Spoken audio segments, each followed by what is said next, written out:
Hello. I'd like to welcome you to the Cambridge University Hospital's series of seminars on pain management.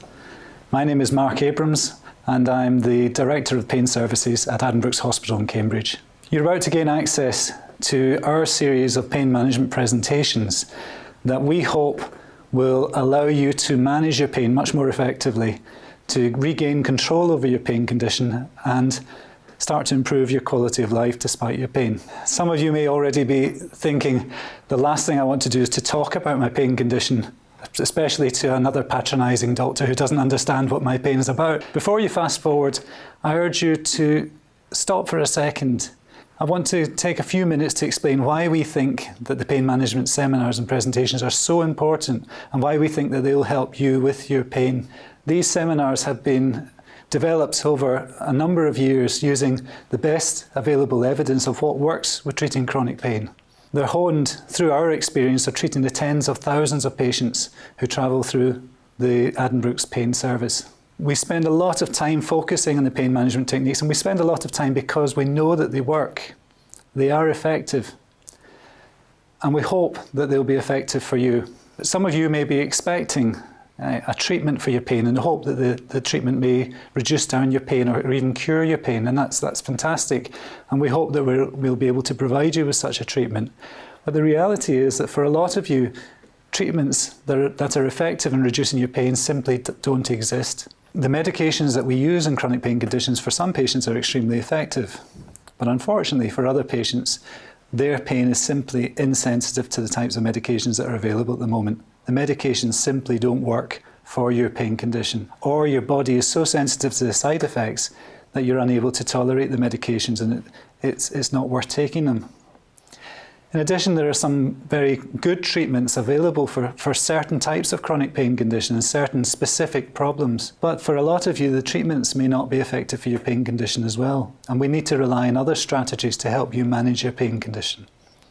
And even for those of you where there is a specific treatment, what we found, what our experience tells us, is that if you have that treatment with the basis of good management, good pain management, and use the treatment to help you establish your pain management techniques and establish your physical therapy, your chances of gaining a sustained recovery or sustained improvement following the treatment is much greater.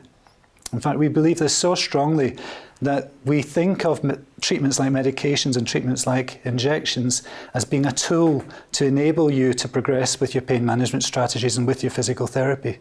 It's the pain management strategies, it's the physical therapy, it's the improvement in your physical condition that will make the biggest difference to your quality of life. Now, if you're watching this series of seminars, then the chances are that you're someone with a chronic pain condition, or you may be the relative of someone with chronic pain or a friend of someone with chronic pain.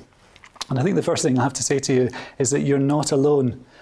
Chronic pain is a very, very common thing. In fact, about 10% of the population suffer from very severe chronic pain.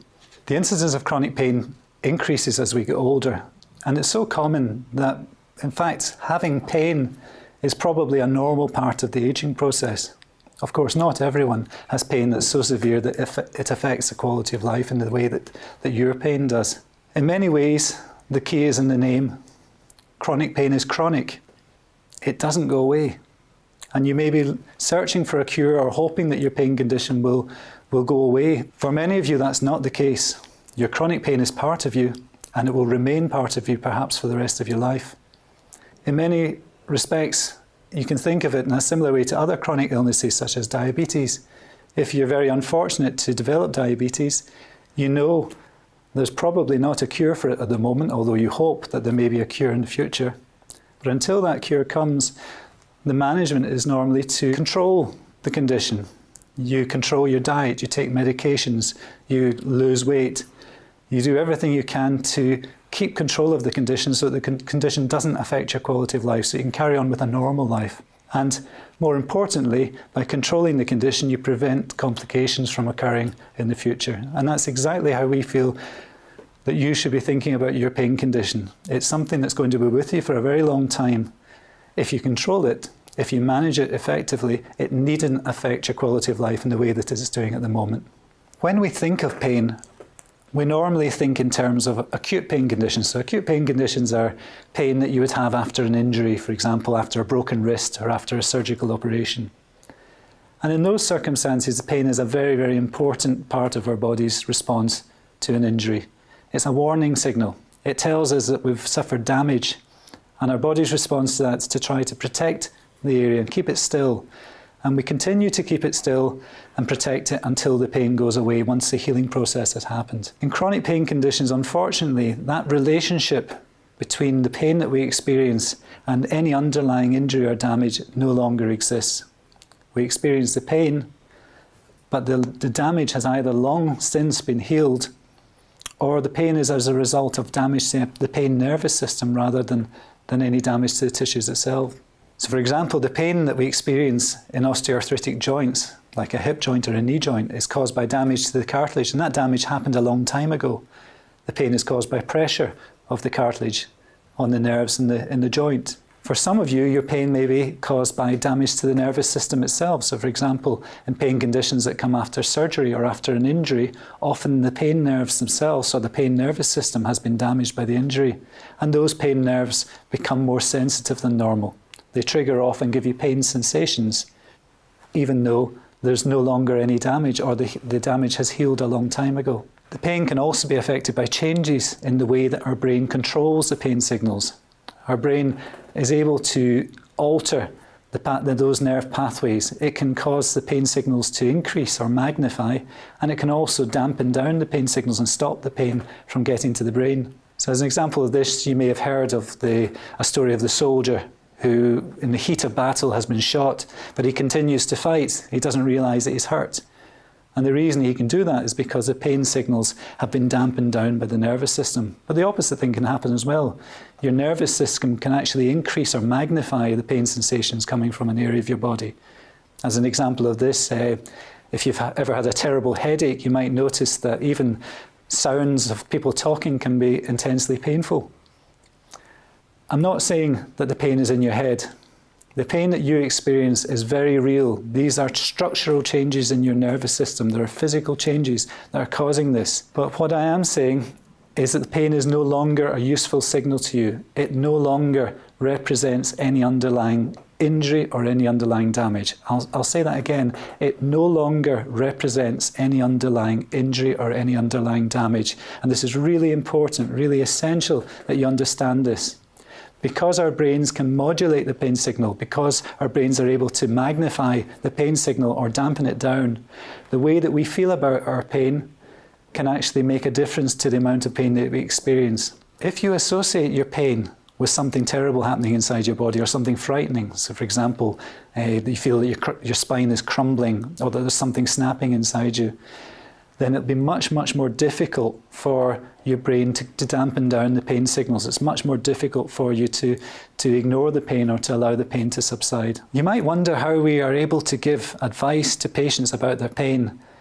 That applies to all patients. After all, your pain is very different from someone else who may be watching these seminars. There's a vast array of different pain conditions and different pathologies causing pain.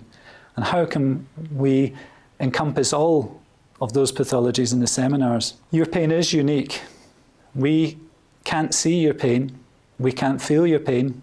We don't know what it feels like to you. We don't know how that pain has affected you or affected your quality of life or affected everything that happens to you. In fact, no one can except you. But we do have the experience of all the patients who tell us their experiences over the years of coming to the pain clinic at Addenbrooke's. We can say, however, that the techniques that we teach in the seminars are safe and will be safe for you, providing that you follow simple rules. In particular, with the physical exercises that we give, we ask that you never push through the pain. You never try to push past the point of discomfort. And that goes with your pain in general throughout your life. The pain that you experience is not a sign of injury, it's not a sign of damage, but it can signify other things happening. So for example, it can signify that your muscles are starting to get tired. And if you push through the pain, you can risk causing further muscle spasm or muscle pain at a later stage. So try to think of your pain as a guide.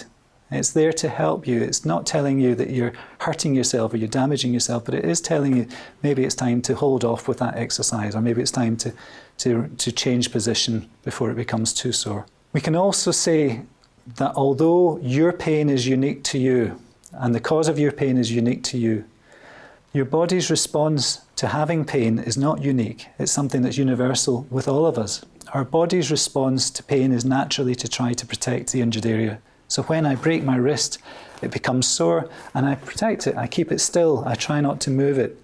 I alter my posture. I avoid certain movements. Some of the muscles around the painful area will tighten, go into spasm to hold the area very still. Other muscles won't be used properly, and over time they gently waste away. These secondary changes that occur with any pain condition are fine if the pain goes away after a short time, but unfortunately your pain doesn't go away.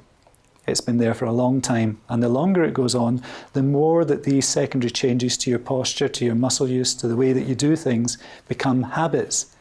And these habits actually can cause other problems, other pain problems at a later stage. In fact, this becomes such a problem that for many of our patients, the secondary changes in the muscles and the joints can become more of a pain problem than the original pain. Many of the techniques that we address in the pain management seminars and education sessions are aimed at tackling these secondary pain problems. The pain has also affected your relationships with family and friends, your relationships with your children.